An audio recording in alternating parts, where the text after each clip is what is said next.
Ça va bien tout le monde? Oui. Gloire à Dieu. On va lire Ephésiens chapitre 3, versets 8 à 15. Ephésiens 3, 8 à 15.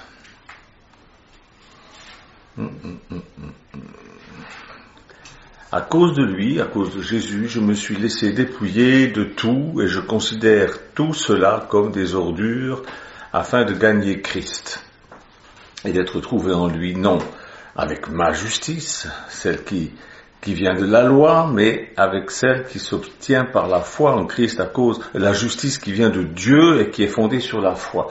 Alors il peut y avoir une confusion quand on lit ce texte, on peut se dire, voilà, il veut gagner Christ. C'est-à-dire que ça ne veut pas dire qu'en faisant des choses, on gagne Christ. Ça veut dire que on peut perdre Christ à cause justement du fait de faire des choses. Si on pense que c'est parce qu'on fait des choses, si on obéit à la loi, alors on peut perdre Christ, parce que Christ alors est mort en vain. Mais si on comprend mal ce texte, il a l'air de dire qu'il faut absolument qu'on gagne Christ. Vous voyez ? C'est pourquoi il faut lire avec attention, faire vraiment. À cause de Jésus, je me suis laissé dépouiller de tout, c'est-à-dire de tout son. Il était quand même un rabbin, il était quelqu'un de très important, et il observait la loi, et il était un serviteur zélé. Je considère tout ça comme des ordures afin de gagner Christ. Second est très gentil. Parce que le mot c'est pas ordure dans l'original, dans les vieux textes les plus anciens, c'est fumier. Voilà. C'était peut-être pire, mais bon, voilà. Et d'être trouvé en lui, non avec ma justice, celle qui vient de la loi, parce que notre propre justice, c'est parce qu'on obéit à la loi. Il dit, je veux pas être trouvé en train d'obéir à la loi, je veux pas être trouvé en Christ parce que j'ai obéi à la loi, ça c'est pas possible. Mais je vais trouver avec cette justice qui s'obtient par la foi en Christ. J'ai la foi que Jésus a mis sur mon compte sa justice. C'est la seule chose qui permette que je puisse être juste, que j'ai le capital de justice nécessaire pour pouvoir retourner au Père Céleste. Alors il dit, avec la justice qui s'obtient par la foi en Christ, la justice qui vient de Dieu et qui est fondée sur la foi. C'est-à-dire que cette justice nous est donnée par Dieu, mais elle est fondée sur notre foi. Si nous n'avons pas foi en cela, cette justice n'est rien. Elle ne nous est pas accordée. Hier, je faisais une réunion et j'expliquais aux gens que Dieu, quand il donne, il ne reprend pas. Mais encore faut-il prendre ce qu'il donne. Et alors, pour illustrer ce que je disais, j'ai enlevé ma montre et je l'ai offerte à un jeune homme qui était là dans l'assistance. Et je lui dis, tu la veux? Il me dit, oui. Je dis, prends-la. Il l'a pris. Je dis, voilà, il a tout compris. Dieu aussi vous fait un cadeau, le salut. Mais maintenant, il faut le prendre. Et une fois que vous l'avez, vous l'avez. Et Dieu nous a créés à son image. Je disais ça aussi hier. Et nous avons un petit dicton chez nous qui dit, donner, c'est donner, reprendre, c'est voler. Dieu ne vous volera pas ce qu'il vous a donné. Voilà, c'est clair. On peut pas être plus clair. Et puis le garçon était content d'avoir sa montre. Et puis, c'est bien, on est content d'avoir le salut en Jésus-Christ. C'est immérité, c'est un cadeau, ça nous tombe dessus comme ça, c'est magnifique. Ainsi, c'est-à-dire de cette manière-là, en recevant la justice de Dieu, parce que j'ai la foi en lui, ainsi, de cette manière-là, je connaîtrai Christ, la puissance de sa résurrection et la communion à ses souffrances en devenant conforme à lui dans sa mort. Je suis d'accord de souffrir pour lui. Je suis d'accord de souffrir pour lui. Je suis d'accord d'aller jusqu'au bout pour lui, d'être en communion avec ses souffrances, pour parvenir d'une manière ou d'une autre à la résurrection des morts. Ce n'est pas que j'ai déjà remporté le prix ou que j'ai déjà atteint la perfection, mais je cours pour tâcher de m'en emparer, puisque de moi aussi Jésus s'est emparé. Jésus s'est emparé de moi, et moi je vais m'emparer de Jésus. Je veux qu'il y ait une communion. Et alors il dit, je fais des efforts pour me perfectionner, je cours pour tâcher de m'emparer de cette perfection. Frères et sœurs, je n'estime pas m'en être moi-même déjà emparé, mais je fais une chose, oubliant ce qui est derrière moi, et me portant vers ce qui est devant, je cours vers le but pour remporter le prix de l'appel céleste de Dieu en Jésus-Christ.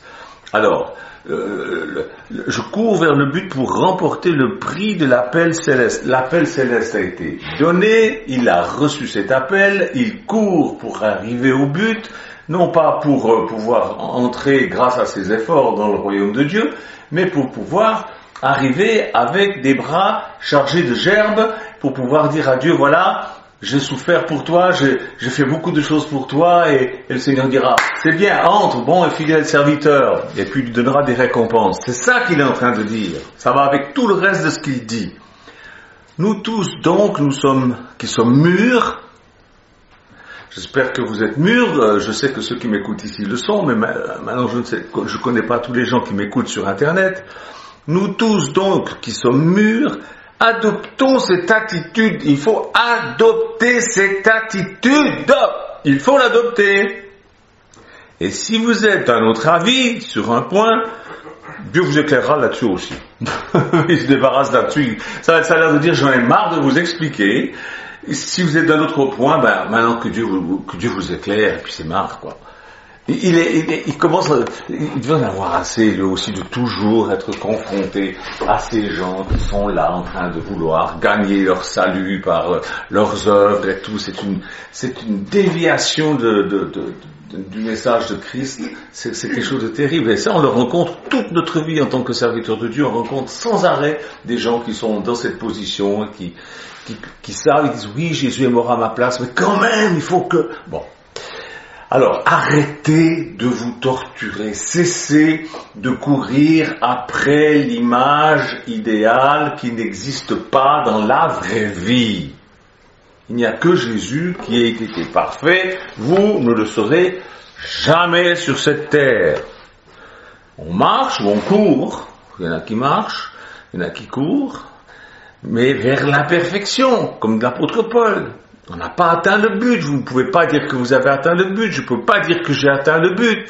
Et puis si vous m'accusez en disant, oui, tu n'as pas atteint le but, ben vous êtes des belles nouilles. Parce que vous non plus, vous n'avez pas atteint le but.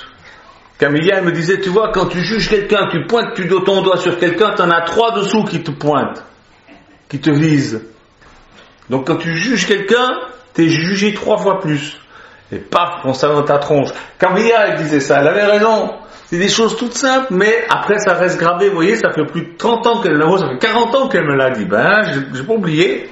C'est des petites choses toutes simples qui restent. Ça n'existe pas dans la vie. Il n'y a que Jésus qui a été parfait. Nous, on se débrouille, on marche, on court, on fait ce qu'on peut pour atteindre cette perfection. Mais c'est pas parce qu'on va l'avoir atteint qu'on va être sauvé. On est déjà sauvé. Mais on veut être parfait par amour pour Dieu. Et puis aussi par respect pour nous-mêmes. Et puis aussi pour amour pour les autres.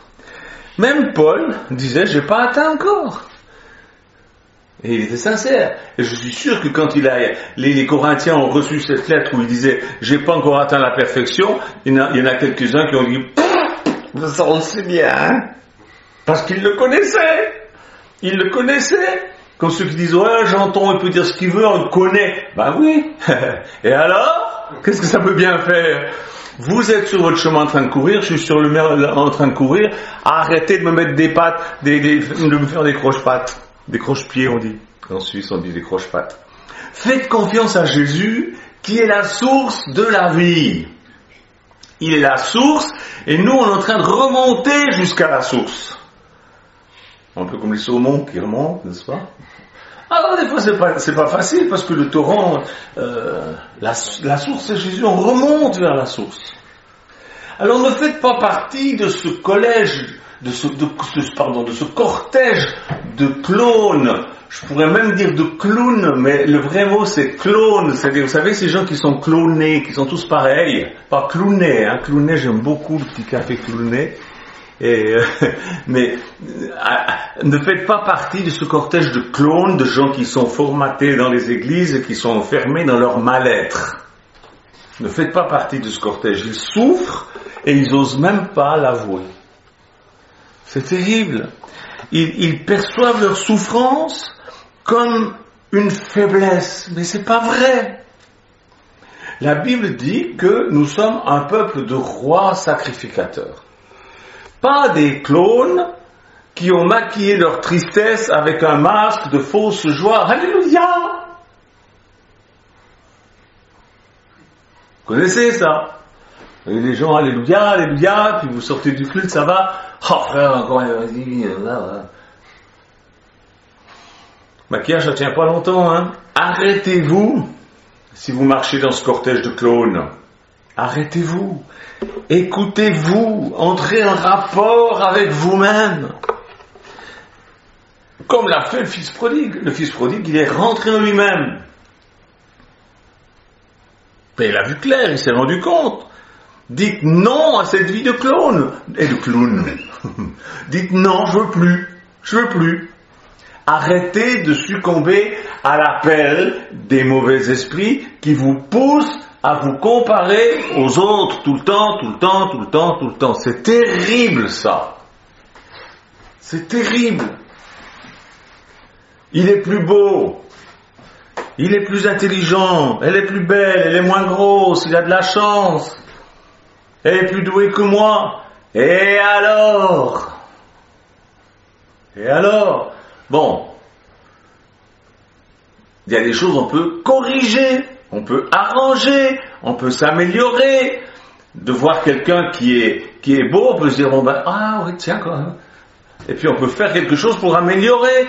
Mais dire, oh là là, qu'est-ce qu'il est beau, moi, qu'est-ce que je suis moche, ça sert à rien du tout, c'est pas constructible. Pardon. La plupart des gens se comparent aux gens qu'ils connaissent, déjà, premièrement. Et puis, de nos jours, grâce à l'imprimerie, on peut se comparer, n'est-ce pas, aux gens qu'on voit sur les magazines, sur papier glacé, qui ont été retouchés par Photoshop, qui sont magnifiques. Quand vous les voyez en vrai, moi je les vois en vrai parce que moi vous savez bien que je suis charnel de temps en temps avec mon épouse, on va aller les frères et sœurs, on va voir des spectacles. Et quand on les voit en vrai, on voit que c'est des vieilles peaux comme nous, hein, enfin comme moi je veux dire. Sur les magazines, ils sont magnifiques, ces bonnes femmes, ces bonhommes, ils sont superbes dans la vraie vie, ils sont pareils que tout le monde. En ce moment, on nous parle de l'héritage laissé par Johnny Hallyday. Ça refroidit, hein? Ça refroidit, ça fait drôle. Tous ces gens que vous voyez, qui sourient dans les magazines, qui sont beaux, qui ont l'air riches et tout ça, ils sont retouchés, arrangés, ils sont pas vrais. 10 millions de dettes, il a Johnny Hallyday. Mais comment on fait pour avoir 10 millions de dettes? Mais, enfin bon, il a bien réussi, hein? Non, ça me fait pas envie. Il faut pas se comparer aux autres. Quand on voit quelqu'un qui est un petit peu mieux, ça peut nous inspirer, mais ça ne doit pas nous décourager. Ces gens-là ne nous correspondent pas. Leur image de réussite, de beauté, de bonheur, ne nous donne pas des modèles réels. C'est virtuel, c'est pas vrai. Si vous les rencontrez, comme je vous disais tout à l'heure, dans la rue, c'est des monsieur, madame, tout le monde. Moi qui aime beaucoup Sylvie Vartan, un jour on se promenait avenue de la Grande Armée, elle a passé à côté de moi, je l'ai même pas vu. C'est ma femme qui me dit, regarde, c'est Sylvie Vartan. J'ai dit, ah oui, ah. Elle était sur un vélo, puis un bonhomme qui a passé devant, puis elle l'a fait. Alors après je disais à tout le monde, mais il n'y a personne qui fait aussi bien qu'elle. Faut bien rigoler, hein, faut bien rigoler. J'aurais pas vu si Michou m'avait pas dit, ah regarde, c'est Sylvie. Et pourtant je l'aime beaucoup. C'est madame tout le monde dans la rue, hein, avec son jogging, c'était pas les paillettes et le rock'n'roll et tout ça. Hein. Moi, je veux pas ressembler à tout le monde. Moi, je veux pas être comme tout le monde. Un disciple de Jésus, il n'est pas comme tout le monde. Il est au-dessus de la norme. Un disciple de Jésus, la Bible nous dit, il est la lumière. La lumière, elle est là, elle est au plafond. Bon, c'est vrai, il y a une petite bougie, mais ça c'est juste pour le symbole, parce qu'elle éclaire pas grand-chose. Mais nous sommes des lumières, et les lumières, on les met en haut. Moi, je veux être en haut. La Bible dit, tu seras la tête et non la queue, tu seras en haut et pas en bas. Mais il y a plein de gens, ils sont toujours en bas, et ils disent, l'Éternel a dit que je serai en haut. Bientôt. Mais non, vas-y en haut. Place-toi toi-même. Redresse ta tête et ton cœur. Oh. Les stars, on dit les stars. Pour ceux qui savent l'anglais comme moi, vous ne savez peut-être pas, mais les stars, ça veut dire les étoiles. Eh bien, ces étoiles, ces grandes stars que vous voyez dans les magazines, ils ont des lumières, mais des lumières qui viennent d'en bas. Les flammes de l'enfer. Ça vient d'en bas. C'est pas des bonnes lumières. Vous savez, il y a plusieurs façons de briller avec la lumière d'en bas. Il y a certains qui deviennent agressifs, il y en a qui deviennent arrogants, provocateurs, d'autres sont toujours sur la défensive, d'autres sont toujours sur le point d'exploser, soit en larmes, soit en colère. Et tout ça pour quelle raison? Mais parce qu'ils se sentent coupables d'imperfection. Ils se sentent coupables d'imperfection. Un disciple de Jésus est parfait par la foi. C'est ce que Paul dit. C'est ce qu'on vient de lire. Est-ce que vous lisez votre Bible? Un disciple de Jésus est parfait par la foi. Un disciple de Jésus se sait parfait aux yeux du Père Céleste. Dieu vous voit au travers du sang de Jésus. Et vous allez, et puis vous dites, oh mon Dieu, regarde comment je suis, regarde comme je suis bête, regarde comme je suis mauvais, regarde, c'est pas possible. Et Dieu dit, ah bon, t'es comme ça? Moi je te vois pas comme ça. Et puis au bout d'un moment, il en a marre, il écoute même plus. Il coupe le son. Parce qu'il en a marre de vous entendre geindre et vous plaindre et rouspéter après vous-même. Aimez-vous comme il vous aime. Comment est-ce que vous vous regardez? Moi, je vous regarde comme quelqu'un qui va de l'avant sans s'occuper du passé. Je ne suis plus le même, je ne suis plus la même personne. Jésus a fait de moi une nouvelle créature, je suis une nouvelle créature, je le crois. Toutes choses sont en train de devenir nouvelles, je le crois. Et des moments où je suis un peu empêtré avec cette nouvelle nature parce que je ne sais pas comment tout fonctionne. Enfin maintenant, au bout de 50 ans, quand même, au bout de 50 ans, ça commence à venir. Mais au début, j'étais embêté. Et puis encore aujourd'hui, il y a certains points où heureusement, j'ai le mode d'emploi. La Bible, c'est le mode d'emploi. C'est pas une histoire, c'est pas un bouquin qui vous fait la morale, c'est un mode d'emploi de vie. Alors j'apprends comment je dois fonctionner au mieux. Et la Bible m'apprend que c'est en aimant Dieu et en aimant les autres comme je m'aime moi-même. Il dit ça, c'est tout, c'est le résumé de tout ce qui est là-dedans. Et quand il m'arrive de faire une erreur, le mode d'emploi, la Bible m'explique comment corriger et comment ne plus refaire. Et puis si je refais encore, le mode d'emploi me dit comment il faut. Comme le mode d'emploi de ce sacré machin qu'on a là qui nous sert de relais Wi-Fi, machin. On a perdu le mode d'emploi dedans. Non, on sait comment ça fonctionne, ça va. Ne perdez pas votre mode d'emploi. Ayez toujours votre mode d'emploi à disposition, votre Bible. Non jamais, je n'oublierai ma Bible. Non jamais, je ne la délaisserai. Ça, c'était un petit chœur qu'on chantait chez les Molenda. Ça fera... Il y a d'autres chansons, hein, en parlant de chansons. On entend en ce moment, vous ouvrez la radio, on entend parler beaucoup de Claude François parce que ça va faire 40 ans qu'il est décédé. Ça, c'est le 11 mars. Dans notre famille, on se rappelle de la mort de Claude François le 11 mars parce que c'est l'anniversaire de Michou. Et chaque fois que c'est l'anniversaire de Michou, on dit « Ah bon, tu te rappelles, Claude François est mort le 11 mars. » Je ne sais pas que Claude François était notre idole, mais quand on était jeune, c'était quand même quelqu'un qui était important en France. Et puis, ce qu'il faisait, c'était net, clair, impeccable. On aime ou on n'aime pas, mais en tout cas, il a laissé beaucoup de chansons. Et comme l'autre jour, ils étaient en train de parler de lui, ils ont passé une chanson qui s'appelle « Le jouet extraordinaire ». Vous connaissez cette chanson? Alors, c'est un jour que j'étais très gentil.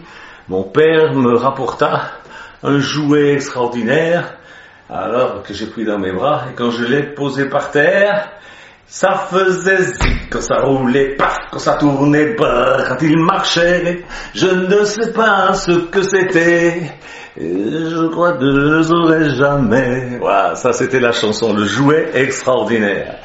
Ça c'est Claude François. Mais moi, je découvre ce que je suis.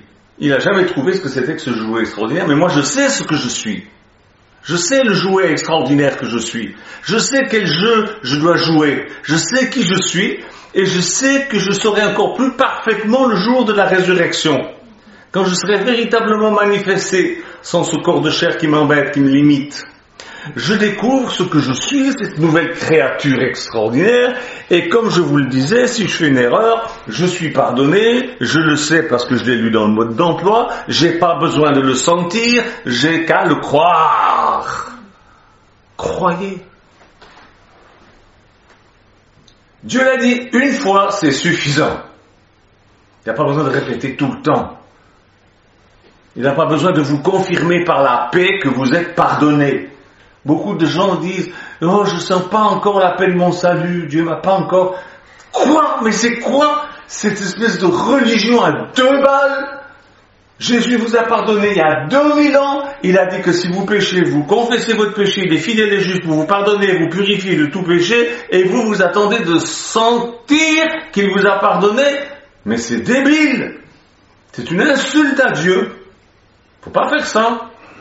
Il faut croire qu'il vous a pardonné, parce qu'il l'a dit. Une fois, ça suffit. Mais il ne le dit pas qu'une fois, il le dit plein de fois. Mais déjà rien qu'une fois, il dirait qu'une fois, ça suffirait. Il faut le croire. Et puis il faut le croire pour pas tomber malade, parce que beaucoup de gens tombent malades à cause de la culpabilité, parce qu'ils ne se pardonnent pas.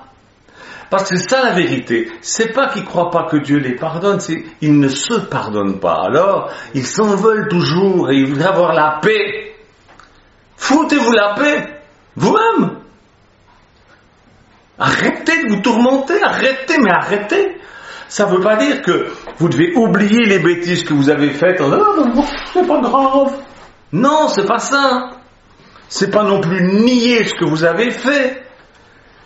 Ce qui est vital, mes frères et sœurs, c'est de comprendre, de prendre conscience de nos erreurs passées, de les reconnaître, pour pouvoir les surmonter et pour pouvoir tourner la page. Vous ne pourrez pas déchirer la page. Ce que vous avez fait, c'est fait. Mais vous pouvez tourner la page. Se pardonner, c'est pas essayer de se convaincre que ce qu'on a fait, c'est pas grave. C'est pas ça. Il faut se pardonner selon le mode d'emploi. Le fil bleu avec le fil rouge avec le fil vert. Vous vous rappelez? Chef, j'ai glissé. Ne faites pas n'importe comment, faites selon le mode d'emploi. Croyez le mode d'emploi, agissez en conséquence. Pas avec vos raisonnements intellectuels. Ah, moi je pense que peut-être si que... Non! Le mode d'emploi. Pour me pardonner moi-même, je dois avoir le courage d'affronter mes imperfections. C'est du courage. D'affronter ma vulnérabilité. Il faut du courage. Les reconnaître, en parler à Dieu. Vous vous en voulez de toutes vos tripes pour le mal que vous avez fait. Il faut que vous vous pardonniez de toutes vos tripes. Égal. Pourquoi je vous dis tout ça? Parce que beaucoup de chrétiens ont d'immenses blessures, ils vont à l'église et ils sont là devant des pasteurs gominés qui pensent à la légère les blessures du peuple. Il ne faut pas faire un boulot d'amateur comme ça. Se pardonner, c'est un processus. C'est un processus, ça peut prendre du temps. C'est un processus qui vous conduit à accepter d'être encore un humain. Bien sûr, vous êtes une nouvelle créature, mais vous êtes quand même encore un humain. Vous êtes un être fragile. Vous êtes un être qui a besoin de se perfectionner. Même le grand apôtre Paul savait ça et il le croyait. Oui, j'ai besoin de perfectionnement, j'ai pas encore atteint le but. Mais il disait pas oh alors que je suis bête. Il ne tapait pas la tête contre les murs. De toute façon, les bêtises que vous faites, les péchés, tout ça, ça a été fait, c'est fait. Voilà, on peut rien y changer, c'est fait. On peut pas remonter le temps, c'est fait, voilà, c'est fait. Mais ne vous enlisez pas dans le marécage des regrets. Hier, nous étions au cimetière, nous avons emporté un ami en terre. Et je regardais les tombes, regrets. Bien sûr. Ne vous enlisez pas dans le marécage des regrets.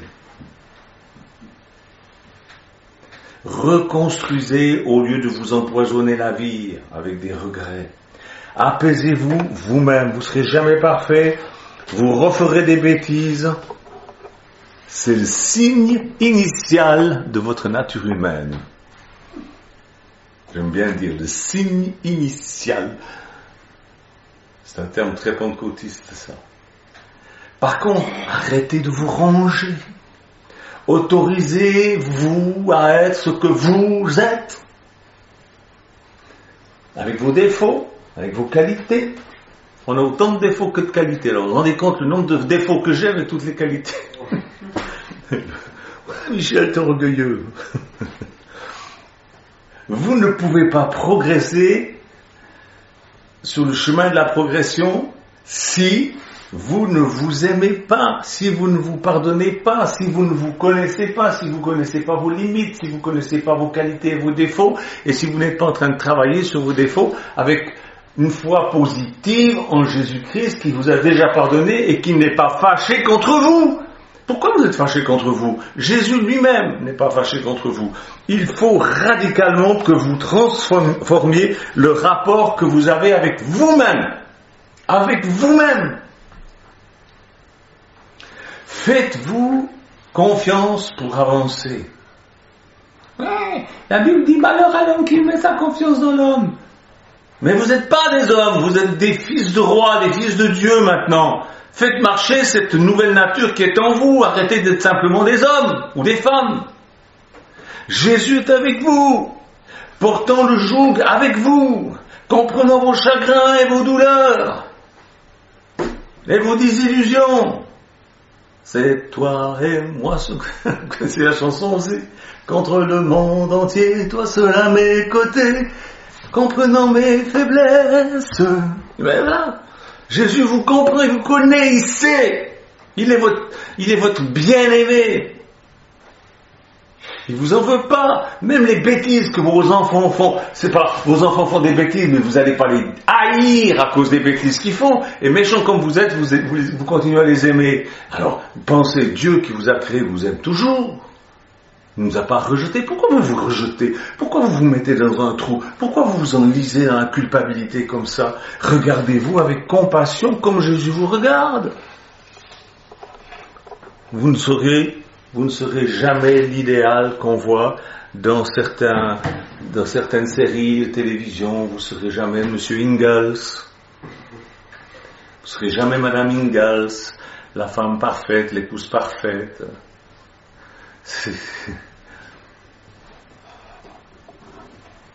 Ne soyez pas non plus toujours Madame Olson, pour ceux qui connaissent la petite maison dans la prairie.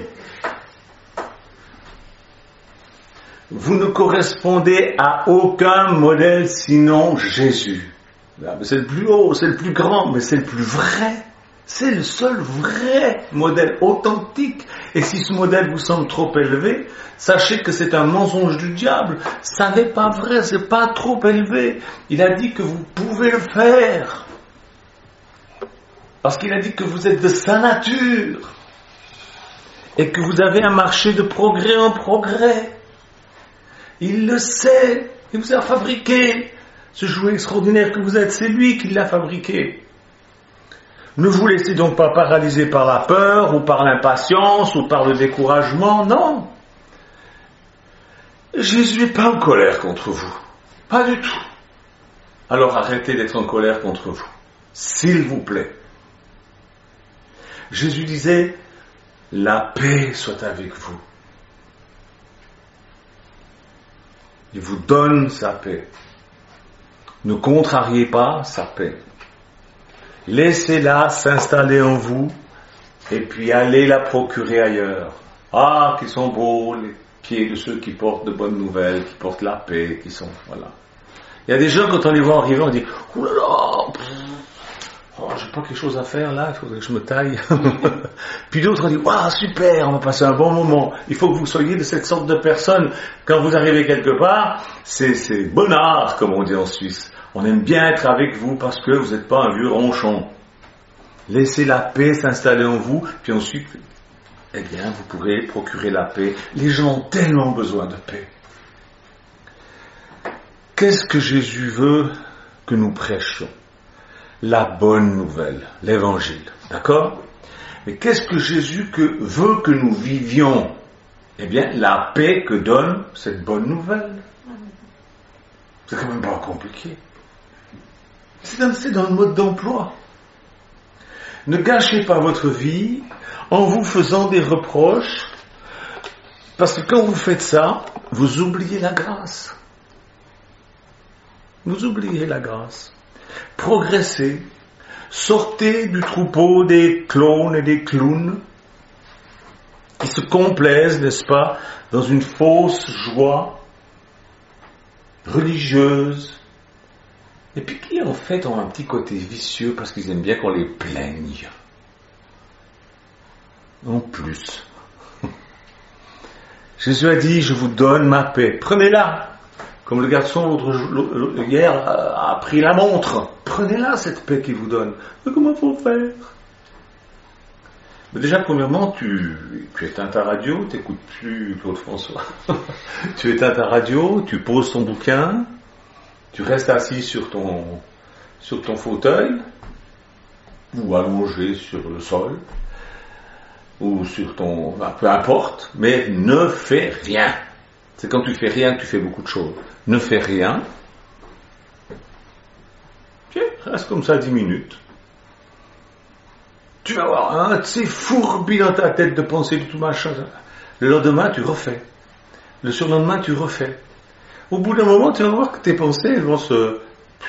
Parce que tu les écoutes pas. Méprise. Tu méprises. Tu méprises. Tu laisses passer. Au bout d'un moment, ces pensées agitées, elles vont s'arrêter. Parce que le meilleur moyen, c'est de ne rien faire. Si tu veux faire quelque chose, si tu veux t'opposer, t'es foutu, t'es perdu. Il faut pas. Fais confiance à Jésus, ne fais rien, laisse-le faire. Frère Osborne disait une chose, il disait, quand le diable vient frapper à ma porte, je dis, attends, il dit, Jésus va répondre. Vous avez compris? Et lui, il faisait rien, il restait tranquille. Et quand Jésus ouvrait la porte, le diable lui fiche le camp. Hein. Jésus est en vous, laissez Jésus s'occuper de toutes ces choses-là.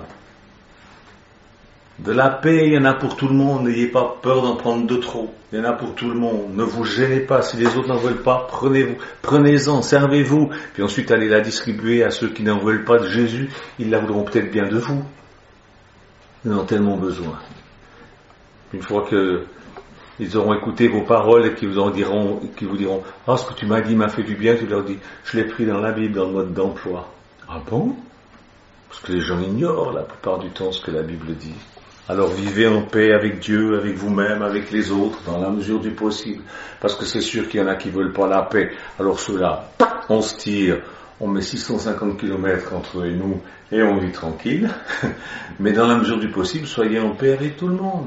Et que Dieu vous garde sur le chemin de cette paix.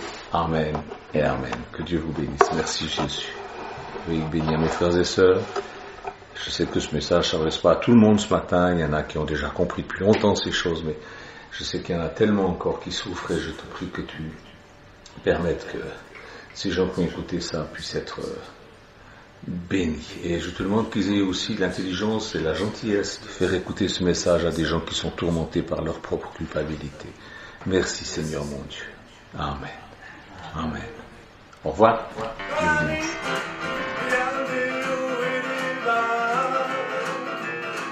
Si je sais que c'est Dieu qui fait ça.